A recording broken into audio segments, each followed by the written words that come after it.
नमस्ते दोस्तों। आज हम सुनने जा रहे हैं सौंदर्य की नदी नर्मदा का एपिसोड 3 अध्याय 5 अमरकंटक से डिंडोरी। कोई 6 महीने के बाद हम पुनः अमरकंटक के नर्मदा कुंड के सामने खड़े हैं। गंगोत्री, यमुनोत्री या फिर नर्मदा कुंड, ये वे स्थान हैं जहाँ नदी पहाड़ की कोख से निकलकर पहाड़ की गोद में आती है।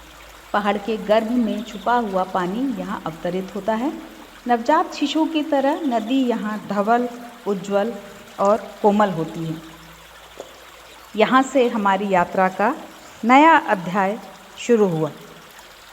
अभी तक हम नर्मदा के उत्तर तट पर थे, यहाँ से हम दक्षिण तट पर आ गए। अभी तक उद्गम की ओर चलते थे, आज से संगम की ओर चलेंगे। कोई 2 घंटे में कपिलधारा पहुँच गए। अधिकांश परकम्मावासी यहाँ से सड़क पकड़कर कबीर चौरा होते हुए डिंडोरी निकल जाते हैं, लेकिन हमें तो नर्मदा के किनारे किनारे ही जाना था। पर कपिलधारा के सामने ही गहरी घाटी को देखकर ठिठक कर खड़े हो गए। वहाँ से कोई नहीं जाता। वहाँ पगडंडी तो क्या, पगडंडी की चुटिया तक नहीं थी। बहुत चिरोरी करने पर भी कोई हमारे साथ आने को तैयार नहीं हुआ। उल्टे डरा दिया कि गर्मी के दिन है, सांप बिच्छू नदी के किनारे आ जाते हैं, वहाँ से जाना खतरे से खाली नहीं है। सामने की गहरी घाटी देखकर वैसे ही डर लग रहा था, लोगों ने और डरा दिया। लेकिन जाएंगे तो नर्मदा के संग संग, इसी घाटी में से चाहे जो हो, रक्षा करना माँ। एन कपिलधारा से नीचे उतरना संभव नहीं था। थोड़ा आगे बढ़कर नीचे उतरे। प्रपात के आसपास मधुमक्खी के सैकड़ों छत्तों को देखकर बड़ा ताज्जुब हुआ।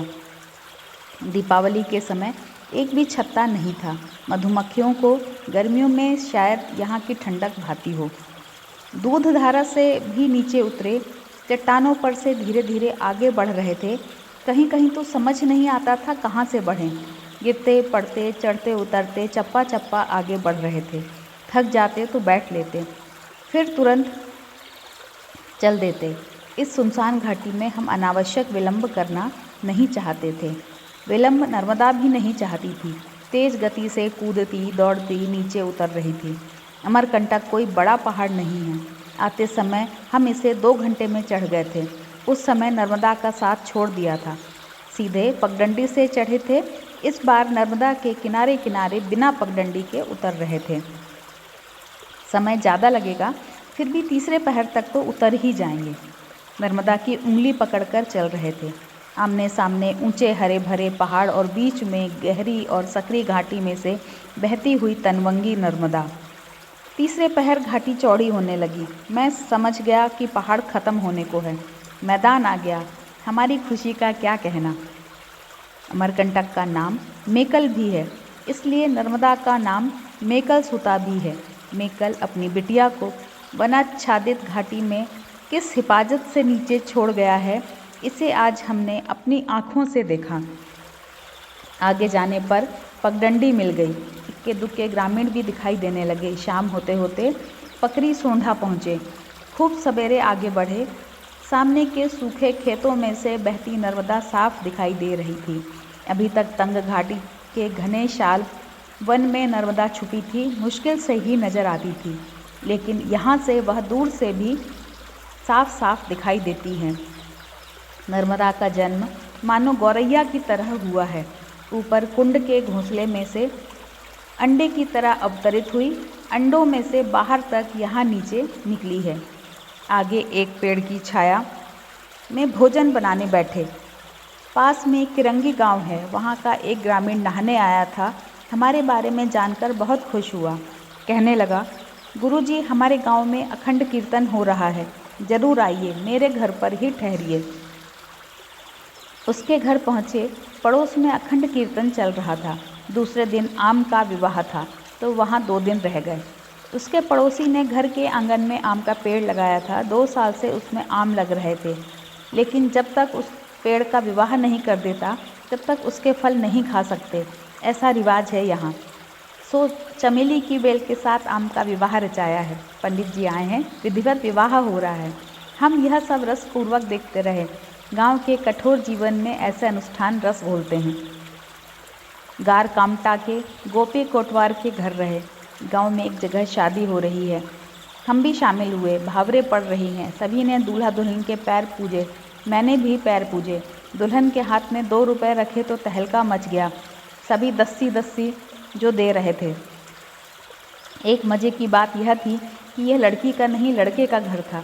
यहाँ 4 भावरें लड़की के घर में होती हैं और 3 लड़के के घर। यहाँ से चलने पर नर्मदा का एक प्रपात देखने को मिला। नर्मदा के 20 प्रपात में सबने लहुरा को 1 मीटर ऊंचा पानी के पथरीले पाट को काट छाट कर खोखला बना दिया है, मानो नदी में कोठियाँ बनी हों। इसलिए इसका नाम कोठी घुघरा, घुघर या घुघरा यानी प्रपात। श्री हिंद धरती पर से आगे बढ़ रहे थे। दिवाली के समय जब सामने तट से चले थे तब कैसी हरियाली थी। उसकी जगह अब है सूरज की ज्वाला से चटकी हुई भूरी सूखी जमीन। छाया के लिए कहीं पेड़ तक नहीं, डिंडोरी तक ऐसा ही उजाड़ रहेगा। इसलिए बड़े सवेरे चल देते हैं और 9-10 बजे तक जो गांव आ जाता है वहीं ठहर जाते हैं। अगला पड़ाव बंजर टोला, इसके बाद सिवनी संगम। यहाँ सिवनी नदी नर्मदा से आकर मिलती है। संगम पर बने मंदिर में रहने की बढ़िया व्यवस्था हो गई और यहाँ का एकांत भी मन को छू गया, सो यहाँ 4 दिन रह गए। शादियों के दिन थे। मंदिर के सामने की पगडंडी से बारातें निकलती रहती थीं। घोड़े पर कच्ची उम्र के दूल्हा दुल्हन और बाजे गाजे के साथ पैदल चलते बाराती। एक बारात तो उस पार चली गई, लेकिन अल्हड़ किशोरी दुल्हन नर्मदा के शीतल जल को पाकर लगी उसके साथ खिलवाड़ करने। वह भूल गई कि वह दुल्हन है। 2-3 हमउम्र सहेलियों के साथ पानी से खिलवाड़ करती रही, मुश्किल से गई। अद्भुत आकर्षण है माँ नर्मदा में। वैशाखी पूर्णिमा के दिन खूब बारातें देखने को मिली। शहनाई, निशान, नगाड़े, टिमकी और झुमका के स्वर दिन भर गूंजते रहे। दूल्हा दुल्हन हाथ में पंखा लिए घोड़े पर सवार रहते। एक कांवर में दहेज रहता। पगडंडी पर चलते एक के पीछे एक 10-15 बाराती रहते। बस हो गई बारात।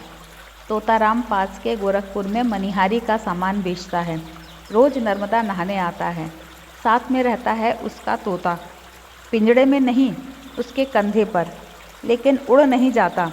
तोते से बड़ा प्यार है उसे। अकेला जीव, न घर का न घाट, न कोई आगे न पीछे। थोड़े बहुत पैसे इकट्ठे होते ही तीर्थ करने निकल पड़ता है। एक दिन मैंने पूछा, तोताराम तुमने शादी नहीं की? सगाई तो 2-3 बार हुई, लेकिन शादी एक बार भी नहीं हुई। किसी न किसी कारण से सगाई टूट जाती है। 3 सगाई के बावजूद कुंवारे तोताराम की व्यथा कथा सुनकर मन उदास हो गया, लेकिन उसने अपने मन को मना लिया है, तोते में मन लगाया है। एक दिन गोरखपुर का बाजार कराए, फिर चल दिए। गर्मियों के दिन थे। खेतों में फसल नहीं थी, पहाड़ नहीं, जंगल नहीं। जंगल तो दूर, छाया के लिए एक पेड़ भी नहीं। सामने का गांव दूर से ही दिखता रहता है। रास्ता भटक जाने का कोई भय नहीं, सो पगडंडी की परवाह किए बिना नर्मदा के किनारे किनारे ही चलते। धूप के कारण बुरा हाल था, पर आज आकाश में बादल थे। पत्थर कुचा तक पहुँचते पहुँचते आकाश बादलों से घिर गया। यहाँ नदी के पाट में बहुत सी चट्टानें थीं, वरना यहाँ तक नदी केवल मिट्टी में होकर बहती है। कपड़े धोने तक के लिए पत्थर नहीं था। दोपहर का भोजन हमने नदी के पथरीले पाट पर बनाया। भोजन करके चले ही थे कि तेज वर्षा के कारण भागकर गांव में शरण लेनी पड़ी। थोड़ी देर की वर्षा में गांव में इतना कीचड़ हो गया कि चलना मुश्किल हो गया, इसलिए रात वहीं रह गए। पौ फटते ही आगे बढ़े। करम बेमटा के पास टीला आसपास के मैदान से अलग पड़ता है, इसलिए ऊपर चढ़े। वहाँ छोटे बड़े नाना प्रकार के सैकड़ों त्रिशूल जमीन में गड़े थे। इनमें से कई बड़े ही कलात्मक थे। जैसे तने में से डगाल और डगाल में से टहनी निकलती है, उसी प्रकार बड़े त्रिशूल में से छोटे और उसमें से और भी छोटे त्रिशूल फूटते थे। एक सादे आकार को कितने और कैसे रूप दिया जा सकता है, इसे हम चाव से देखते रहे। यह स्थान कभी तांत्रिकों का अड्डा रहा होगा, अब उजाड़ हो गया है। आगे लिखनी में एक वृद्धा से पीने के लिए पानी मांगा तो उसने कहा, आओ बेटा पानी देती हूँ, लेकिन ऐसा करो रोटी खाकर पानी पियो। धूप में से आ रहे हो, खाकर पानी पियोगे तो ठीक रहेगा। माँ जैसे बच्चे को फुसलाती है, दुलारती है, बिल्कुल वही भाव उसके नेह को टाल नहीं सके। वह रोटियां ले आई, उस पर शक्कर रखी थी। लो खा लो बेटा। कैसा तृप्ति का भाव था उसके चेहरे पर। अगला पड़ाव मझिया खार, फिर गोमती संगम, फिर लक्ष्मण मड़वा। लक्ष्मण मड़वा में एक साध्वी रहती थी। मैंने उनसे कहा कि नौकरी के कारण पूरी परिक्रमा एक साथ नहीं कर सकता, छुट्टियों में थोड़ी थोड़ी करके करता हूँ। तो उसने कहा, बेटा इतना दुख न करना, बूंदी का लड्डू पूरा खाओ तो भी मीठा लगता है और चूरा खाओ तो भी मीठा लगता है। दोपहर को डिंडोरी पहुँचे। डिंडोरी बड़ा कस्बा है। यहाँ नर्मदा पार करने वाले ग्रामीणों का क्रम अबाध गति से चलता रहता है। सिर पर गठरी या कंधे पर कांवर लिए पुरुष तथा सिर पर लकड़ी का गट्ठर और पीठ पर बच्चे को बांधे स्त्रियां पहले नर्मदा मैया की जय बोलकर प्रणाम करती हैं, फिर नदी में उतरती हैं। फिसलन और तेज प्रवाह के कारण बड़ी सावधानी बरतनी पड़ती है। मुख्य धारा आने पर सभी चौकस और चौकन्ने हो जाते हैं, सधे हुए पाँवों में से, और एक दूसरे की बाँह पकड़कर धीरे धीरे बढ़ते हैं। कैसा रोमांच है इसमें। यह दृश्य मुझे मगन रखता है। 3 दिन तक यही देखते रहे, फिर घर आ गए। अमरकंटक से डिंडोरी तक की यह यात्रा सबसे कठिन होनी चाहिए थी, लेकिन यही सबसे आसान थी। आधे दिन का पहाड़, 1 दिन का जंगल और फिर कुछ दिनों का सकरा मैदान। नर्मदा जैसी असामान्य नदी भला सामान्य नियम को क्यों कर मानने चाहिए। अध्याय 6। डिंडोरी से महाराजपुर मंडला। नर्मदा पहाड़ नदी है, पर आरंभ वह मैदान से करती है। अमरकंटक का पहाड़ वह आधे दिन में उतर जाती है, फिर शुरू होता है प्रायः 75 किलोमीटर लंबा डिंडोरी तक का मैदान। नर्मदा को मानो पहाड़ों से कोई सरोकार ही न हो, पर यह तो किसी शैतान बालक के मेहमान के आगे थोड़ी देर के लिए भोला भाला बनकर बैठने जैसा है। डिंडोरी से पहाड़ों की भूल भुलैया शुरू होती है। अनेक छोटे बड़े पहाड़ गति अवरोधक बनकर नर्मदा को कभी दाएं तो कभी बाएं मुड़ने को मजबूर करते हैं। इसलिए डिंडोरी और मंडला के बीच जितने घुमाव फिराव हैं, उतने शूलपाण की झाड़ी को छोड़कर कहीं और नहीं। डिंडोरी से मंडला तक का मार्ग अत्यंत दुर्गम है तो अत्यंत सुंदर भी। नर्मदा का यहाँ मानो बालकांड पूरा होता है और सुंदरकांड शुरू होता है। डिंडोरी से 8 अक्टूबर 1979 को चले। रात बंजरटोला में बिताई, दूसरी रात रामपुरी में। वहाँ के किसानों के चेहरों पर अकाल की काली छाया मंडरा रही थी। कहने लगे, हमारे यहाँ कहावत है, कुटकी रानी 3 पानी, लेकिन इस बार तो 3 बार भी पानी नहीं बरसा। कोदो कुटकी तक नहीं होगी, भगवान जाने क्या होगा। यहाँ से चले तो रास्ते में एक घुड़सवार मिला। हमारे बारे में जानकर बहुत खुश हुआ। कहने लगा, गुरुजी, मैं तो खेत जा रहा हूँ, लेकिन वहाँ मेरा घर दिखाई दे रहा है, वहीं जाइए, मेरा लड़का आगे की सारी व्यवस्था कर देगा। लड़के ने बड़ा स्वागत किया। एक थाली में सीधा ले आया, आटा, चावल, दाल, घी, नमक, प्याज और लाल मिर्च। बहुत मना किया पर नहीं माना। यही नहीं, आगे का रास्ता दिखाने साथ हो लिया। हम ऊंचे पठार पर से जा रहे थे। आगे जाने पर नर्मदा का जो बंकिम रूप देखने को मिला वह अनुपम था। बहती हुई नर्मदा सामने के पर्वत खंड से टकराकर लचक के साथ मुड़ती है, फिर खुद से ही सटकर वापस बहती है। खिंची हुई कमान सी नर्मदा को कई बार देख चुके हैं, लेकिन यहाँ तो यह एकदम दोहरी हो गई है। घुड़सवार के लड़के ने कहा, बरसात में जब नदी उफान पर होती है तब 2 धाराओं के बीच एक दीवार भर रह जाती है। नर्मदा का वृंदावन है यह। खूब रास रचाया है इसने। खरमेर भी यही नर्मदा में आ मिली है। संगम के पास सन्यासी की कुटी थी। आज ही वे अपने गुरु भाई को कुटी सौंपकर नर्मदा परिक्रमा पर निकलेंगे, लेकिन वे सीधे जाएंगे, हम देवनाला होते हुए, इसलिए हम लोगों का साथ नहीं होगा। यहाँ से घुड़सवार का लड़का लौट गया, लेकिन एक ग्रामीण हमें देवनाला ले जाने को तैयार हो गया। टेढ़ी मेढ़ी खूबसूरत खरमेर को 3 बार पार करके जब हम देवनाला पहुँचे तो दिन ढल चुका था। यहाँ की गुफा के बारे में काफ़ी सुन रखा था, सीधे वहीं गए। जिस झरने के संग संग हम आए थे, वही झरना यहाँ एक सुंदर प्रपात रचता है। इस प्रपात के पीछे एक विशाल गुफा है, ऊपर झरना, झरने के नीचे गुफा और गुफा के द्वार पर प्रपात। अद्भुत दृश्य था। गुफा इतनी विशाल कि हजारों आदमी मज़े से आ जाएं। झरने के नीचे इतनी विशाल गुफा हमारे देश में शायद ही कहीं और हो। बरसात में यह पानी से लबालब भर जाती होगी। रात हो चली थी। पास ही एक बाबा की कुटी थी।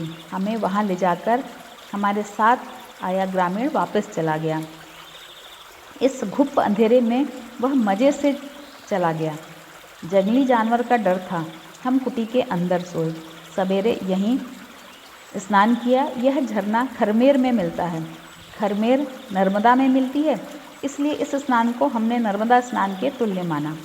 दोपहर को मरवारी घाट पहुँचे। गांव-गांव से घी इकट्ठा करके शहर ले जाने वाले दो भाई नर्मदा तट पर गाकड़ बना रहे थे। उनसे आगे का रास्ता पूछा। रास्ता तो बताया ही, गाकड़ भी दिए और बहुत सा घी भी। किसी तरह पैसे नहीं लिए। शाम को कनई संगम पहुँचे। तट पर एक छोटा सा मंदिर है। इसी सुनसान मंदिर में रात रुके। सामने मालपुर दिख रहा था। जाते समय इसी गांव में गोसाई जी के घर रुके थे।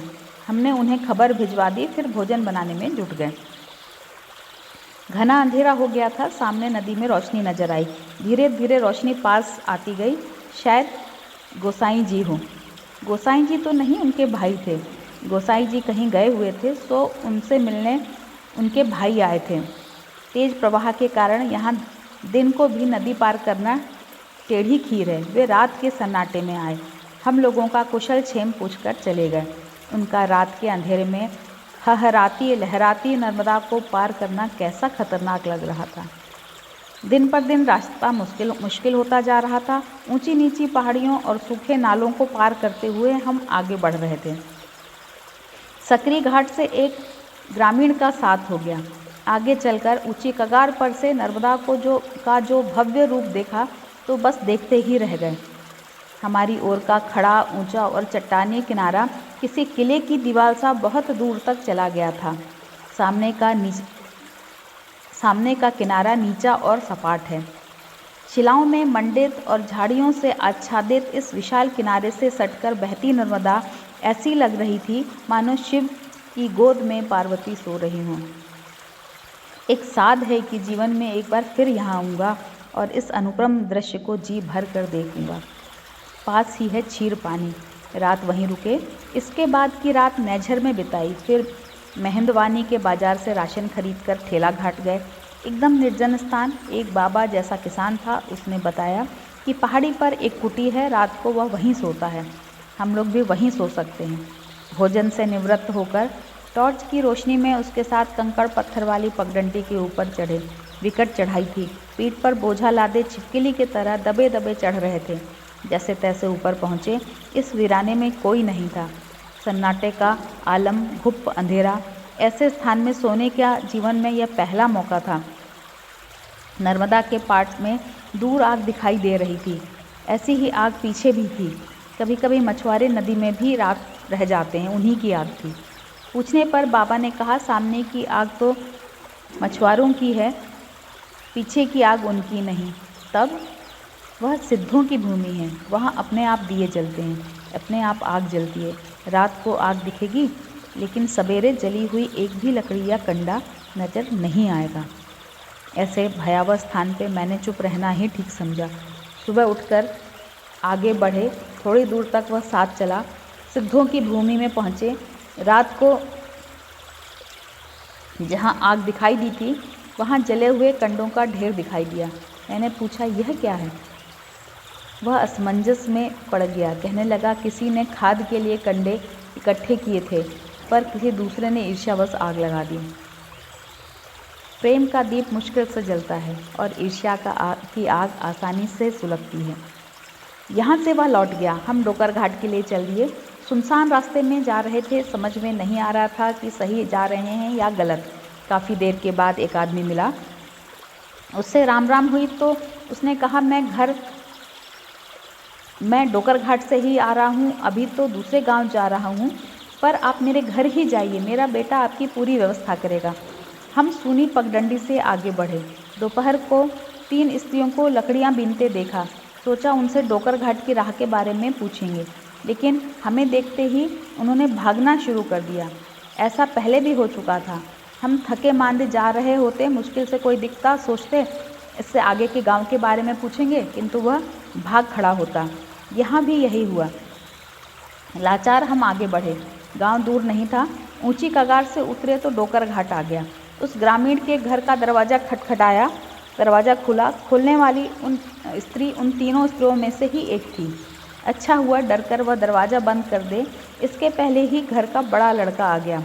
मैंने उससे कहा, रास्ते में तुम्हारे पिता मिले थे, उन्होंने ही हमें तुम्हारे यहाँ ठहरने के लिए कहा है।